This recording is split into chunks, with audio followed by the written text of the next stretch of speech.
কুকুর আসিয়া এমন কামড় দিল পথিকের পায়, কামড়ের চোটে ২০ দাঁত ফুটে বিষ লেগে গেল তায়। ঘরে ফিরে এসে রাত্রে বেচারা বিষম ব্যথায় জাগে।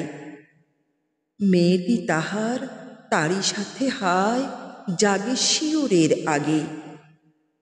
বাপের এসে বলে ভৎসনা ছলে, কপালে রাখিয়া হাত, তুমি কেন বাবা ছেড়ে দিলে তারে, তোমার কি নেই দাঁত?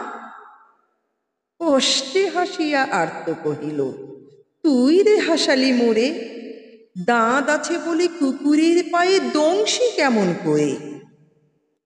কুকুরের কাজ কুকুর করেছে, কামড় দিয়েছে পায়, তাই বলে কি কুকুরকে কামড়ানো মানুষের শোভা পায়?